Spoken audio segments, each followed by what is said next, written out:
जय हिंद साथियों, मैं पारस कुमार आप सभी का स्वागत करता हूं पारस फ्री एजुकेशन में। आज इस क्लास में हम शिक्षक भर्ती स्पेशल मैथ्स पेडागोजी के मोस्ट इम्पोर्टेंट 30 क्वेश्चन पढ़ेंगे जो कि बार बार एग्जाम में पूछे जाते हैं। इसलिए सभी लोगों से रिक्वेस्ट है इस वीडियो को आप कंप्लीट देखें, यहाँ से आपको एग्जाम में प्रश्न देखने को मिलने वाले हैं। तो शुरू करते हैं साथियों। प्रश्न क्रमांक 1 से यहाँ पर कहा गया है, यह समझाने के लिए कि 1/4 1/3 से छोटा है, निम्नलिखित में से कौन सी योजना सबसे अधिक उपयुक्त है। अब यहाँ पर देखिए, आपको छात्रों को समझाना है कि 1/4 1/3 से छोटा है, तो इसके लिए सबसे उपयुक्त होगा आप कागज की पट्टियां लेंगे और उन पर क्या है भिन्नात्मक रूप दर्शाएंगे और बता देंगे आप कि देखिए भाई 1/4 किस तरह से 1/3 से छोटा है। ठीक है, तो यहां पर करेक्ट आंसर ऑप्शन बी के साथ जाएगा। ओके, प्रश्न क्रमांक 2 पर आते हैं और सभी लोगों से रिक्वेस्ट है वीडियो पसंद आए वीडियो को लाइक और शेयर करना और चैनल को जरूर सब्सक्राइब करना। कहा गया है, गणित शिक्षण छात्रों में प्रश्नों को शीघ्र एवं शुद्ध हल करने की आदत डालने की श्रेष्ठ विधि है सिद्धांत को समझाने के बाद। अब बताएंगे आप, यदि आपको छात्रों में प्रश्नों को शीघ्र व शुद्ध हल करने की आदत डालना है तो इसके लिए आपको क्या करना पड़ेगा। सबसे पहले आप सिद्धांत को समझाएंगे और सिद्धांत को समझाने के बाद आप छात्रों को लिखित एवं मौखिक अभ्यास करवाएंगे, क्योंकि बच्चे क्या हैं प्राइमरी लेवल के हैं, इसलिए मौखिक और लिखित अभ्यास बहुत ही जरूरी है उनके लिए। इसलिए करेक्ट आंसर ऑप्शन सी के साथ यहां पर चला जाएगा। प्रश्न क्रमांक 3 पर आते हैं। कहा गया है, ज्यामिति की समस्याओं का हल ज्ञात करने के लिए निम्नलिखित में से किस विधि का प्रयोग अध्यापकों को करना चाहिए। विश्लेषण, आगमन, व्याख्यान या फिर निगमन। करेक्ट आंसर यहां पर ऑप्शन ए के साथ जाएगा। ज्यामिति की समस्याओं को साथियों हल ज्ञात करने के लिए शिक्षकों को विश्लेषण विधि का प्रयोग करना चाहिए। ठीक है, प्रश्न क्रमांक 4 पर आते हैं। कक्षा 2 के छात्रों को 44 लिखने के लिए कहा गया तो कुछ छात्रों ने 404 लिखा। अध्यापक के रूप में आप इसको कैसे संबोधित करेंगे, बताएंगे आप। मान लो आप एक टीचर हैं, आपने छात्रों से कहा 44 लिखो, लेकिन कुछ छात्रों ने क्या है 404 लिखा, तो आप बताएं उन्हें किस तरह से संबोधित करेंगे। तो आप क्या करेंगे, उन्हें भाई मूर्त वस्तु या कोई मूर्त पदार्थ लेकर उन्हें आप जो विनिमय नियम है वो समझाएंगे, जिससे छात्रों को इसकी समझ आएगी। अर्थात यहां पर जो करेक्ट आंसर है वो हमारा ऑप्शन बी के साथ जाएगा। ठीक है, चलिए अगला प्रश्न है, 10 गीतिका नामक गणितीय ग्रंथ की रचना किसने की थी। ब्रह्मगुप्त, बराहमिहिर, आर्यभट्ट या फिर रामानुजन। यहां पर करेक्ट आंसर हमारा ऑप्शन सी के साथ जाएगा। 10 गीतिका नामक जो गणितीय ग्रंथ है साथियों, इसकी रचना की थी आर्यभट्ट ने। ठीक है, चलिए इसके बाद आते हैं प्रश्न क्रमांक 6 पर। रेखा गणित हेतु निम्नलिखित में से सर्वाधिक प्रमुख विधि कौन सी है। निगमन विधि, आगमन विधि, खोज विधि या फिर व्याख्यान विधि। तो रेखा गणित के लिए सर्वाधिक जो प्रमुख विधि है साथियों, उस विधि का नाम है आगमन विधि। ओके, प्रश्न क्रमांक 7 पर आते हैं और आप सभी लोग भी सारे प्रश्नों के आंसर देते जाएं, जिससे आप अपना स्वयं का आकलन कर सकें आखिर आपकी तैयारी कैसी है। प्राथमिक कक्षाओं में बच्चे गणित में क्या सीखते हैं, इसके आकलन का ध्यान किस पर नहीं होना चाहिए। ध्यान रखिए, यहां बोला गया है किस पर ध्यान नहीं होना चाहिए। तो देखिए गणितीय अवधारणा को समझना, इसके भैया इसके ऊपर ध्यान होना चाहिए। गणितीय भाषा के विकास पर भी ध्यान होना चाहिए कि आखिर बच्चों में गणितीय भाषा का विकास किस प्रकार से हो रहा है और कैसे करना चाहिए। तर्क कौशल का विकास किस प्रकार से हो रहा है, इस पर भी ध्यान होना चाहिए, क्योंकि गणित की प्रकृति कैसी है, तार्किक है। लेकिन गणित की समस्याओं को जवाब देने में सटीकता, ये आकलन करते समय इस पर ध्यान नहीं होना चाहिए। करेक्ट आंसर यहां पर ऑप्शन सी के साथ जाएगा। ठीक है, चलिए भाई इसके बाद आते हैं प्रश्न क्रमांक 8 पर। निम्नलिखित में से कौन सा क्रियाकलाप बच्चों में त्रिविम समझ को विकसित करने के लिए अधिक उपयुक्त है। यहां पर एक शब्द आया है भाई, त्रिविम। त्रिविम का मतलब होता है 3D। जो 3D डायमेंशनल आकृति होती हैं उनकी आपको समझ विकसित करना है बच्चों में, तो बताएंगे आप यहां पर सबसे अधिक उपयुक्त कौन होगा। तो आपको यहां पर एक ऐसी वस्तु देखना होगी जिसमें जो कि 3D हो, अर्थात उसमें लंबाई, चौड़ाई, ऊंचाई सब कुछ हो। ठीक है, तो यहां पर ऑप्शन ए यहां पर हमारा करेक्ट आंसर होगा, बोतल के ऊपरी दृश्य को चित्रित करना। ठीक है, यहां पर ऑप्शन ए यहां पर करेक्ट आंसर हो जाएगा। चलिए अगला प्रश्न है, निम्नलिखित में से कौन सा गणित में प्रश्न हल करने का कौशल है। बताएंगे आप सभी लोग क्या होगा यहां पर करेक्ट आंसर।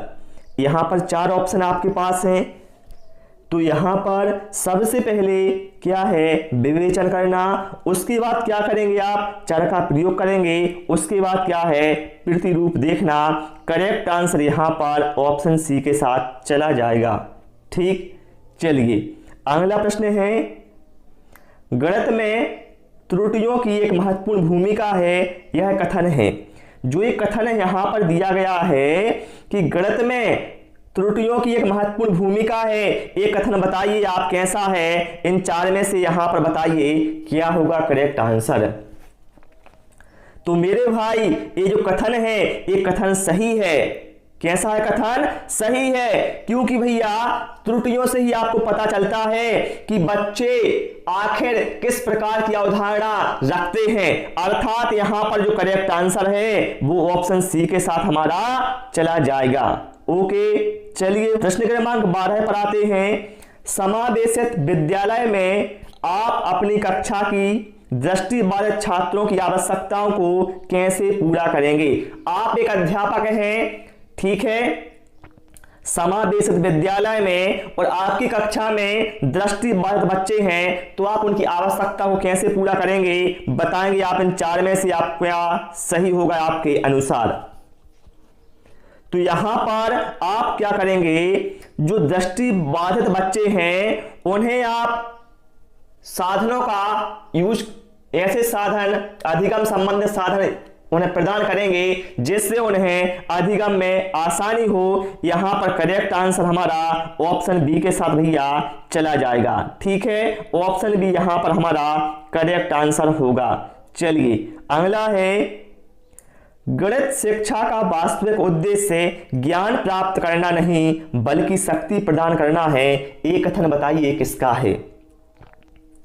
मेरे भाई ये जो कथन है ये बार बार एग्जाम में पूछा गया है, और ये जो कथन है भाई ये है डटन का। करेक्ट आंसर ऑप्शन सी के साथ जाएगा। सारे ही क्वेश्चन यहाँ पर लाजवाब हैं, इसलिए आपको वीडियो कंप्लीट देखना है, और आप 30 प्रश्नों में से कितनों के सही जवाब देते हैं वो आपको कमेंट करना है।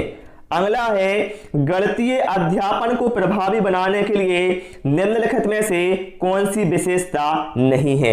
आपको गणितीय अध्यापन प्रभावी बनाना है, तो बताइए कौन सी विशेषता इसमें से नहीं है। एक ही संकल्पना के लिए विभिन्न शिक्षण अधिगम का प्रयोग बिल्कुल भैया सही है। इससे क्या है, रचनावादी उपागम को बल मिलेगा। एक नई संकल्पना का परिचय देने के लिए समय के नियम का कठोरता से पालन करना। मेरे भाई कठोरता से कोई नियम यहाँ पर पालन करने की बात नहीं होती है, अर्थात ऑप्शन बी यहाँ पर हमारा करेक्ट आंसर होगा। ये विशेषता नहीं है, बाकी ऑप्शन सी और डी सही है। ओके, चलिए अगला प्रश्न है, रेखा गणित को व्यवस्थित रूप प्रदान करने में महत्वपूर्ण योगदान है। बताएंगे आप लोग जो रेखा गणित को व्यवस्थित रूप प्रदान किया है वो किसने किया है, उसमें किसका महत्वपूर्ण योगदान रहा है। तो भाई उसमें रहा है ब्रह्मगुप्त का। करेक्ट आंसर यहां पर ऑप्शन बी के साथ चला जाएगा। चलिए अगला प्रश्न है, अपेक्षित व्यवहारगत परिवर्तन में निहित है। ध्यान दीजिए, अपेक्षित व्यवहारगत परिवर्तन में बताना है क्या निहित है, शैक्षिक उद्देश्य, प्राप्त उद्देश्य, सामान्य उद्देश्य या फिर इनमें से कोई नहीं। तो भाई यहां पर करेक्ट आंसर हमारा ऑप्शन बी के साथ चला जाएगा। ठीक है, चलिए प्रश्न क्रमांक 17 पर आते हैं। गणित वह भाषा है जिससे परमेश्वर ने संपूर्ण जगत या ब्रह्मांड को लिख दिया है, यह कथन किसका है। बताएंगे आप सभी लोग क्या होगा यहां पर करेक्ट आंसर। साथियों गणित की बात की गई है और यहां पर ब्रह्मांड की बात की गई है, तो आपका ध्यान सीधा जाना चाहिए गैलीलियो भाई साहब पर। ठीक है, यहां पर जो करेक्ट वो ऑप्शन ए के साथ जाएगा। ये कथन है गैलीलियो महोदय का। ठीक है, चलिए अगला प्रश्न क्या है, उपचारात्मक शिक्षा की जरूरत होती है। बताएंगे आप सभी कि उपचारात्मक शिक्षा की जरूरत किसे होती है। मेरे भाई यदि मैं आपसे कहूं कि मेडिसिन की आवश्यकता किसे होती है, आप ये बताएं। तो देखिए मेडिसिन की आवश्यकता भैया जो बीमार व्यक्ति होगा उसे भी रहेगी, जो सामान्य व्यक्ति है उसे भी हो सकती है, क्योंकि भाई उससे भी कोई समस्या आ सकती है ना। तो अर्थात ऐसा ही यहां पर है, चाहे वो मंद बुद्धि का छात्र हो, चाहे पिछड़े बच्चे हो, चाहे सामान्य बच्चा हो, सभी के लिए भैया औपचारात्मक शिक्षा की आवश्यकता पड़ सकती है। करेक्ट आंसर यहां पर ऑप्शन डी, इनमें से सभी के लिए होगा। ठीक है, अगला प्रश्न है, गणित का भौतिक संबंध कहलाएगा। बताएंगे आप सभी लोग गणित का भौतिक संबंध क्या कहलाएगा, गुणांक, पारस्परिक, एक एक या फिर इनमें से कोई नहीं। करेक्ट आंसर ऑप्शन ए के साथ जाएगा। गणित का भौतिक संबंध कहलाएगा गुणांक। क्या कहलाएगा, गुणांक कहलाएगा भाई। चलिए अगला प्रश्न क्या है, गणित की भाषा में निम्न में से किसका प्रयोग नहीं किया जाता है। बताएंगे आप लोग गणित की भाषा में इनमें से किसका उपयोग नहीं करते हैं। भैया गणितीय सूत्रों का यूज तो गणित में होता है, ये तो हमने देखा है, तो भैया इसका तो यूज होता है। गणितीय संकेतों का यूज होता है, बिल्कुल भैया गणित में बहुत सारे संकेत होते हैं, जैसे त्रिभुज के लिए हम ऐसा संकेत देते हैं, चतुर्भुज या आयत के लिए यहां संकेत देते हैं, है ना। और गणितीय संख्याओं का इसमें यूज होता है, बिल्कुल भैया। तो यहां पर करेक्ट आंसर हमारा इनमें से कोई नहीं होगा। ठीक है, चलिए अगला प्रश्न क्या है, गणितीय भाषा का ज्ञान आवश्यक है। बताएंगे आप लोग गणितीय भाषा का जो ज्ञान है वो किसके लिए आवश्यक है, शिक्षक के लिए, छात्र के लिए, ए और बी दोनों के लिए या फिर गणित के ज्ञान के लिए। तो मेरे भैया गणितीय भाषा का जो ज्ञान है वो छात्र को भी आवश्यक है और शिक्षक को भी आवश्यक है। ठीक है, तो यहां पर करेक्ट आंसर किसके साथ जाएगा हमारा, ऑप्शन सी, ए और बी दोनों।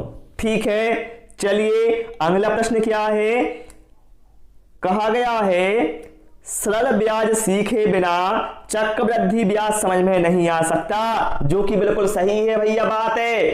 तो बताना है ये जो संबंध है वो कौन सा संबंध है भैया इन दोनों में। तो भैया मेरे इन दोनों में जो संबंध है वो है पारस्परिक का संबंध है। मतलब पहले आपको सरल ब्याज सीखना पड़ेगा, उसके बाद आपको चक्रवृद्धि ब्याज सीखना पड़ेगा, क्योंकि आप सीधा चक्रवृद्धि ब्याज समझेंगे तो वो आपको समझ में नहीं आ सकता है। ठीक है, तो ये संबंध कहलाता है पारस्परिक संबंध। ठीक है, अगला प्रश्न क्या है, सहायक सामग्री गणित सीखने में लाभ पहुंचाती है।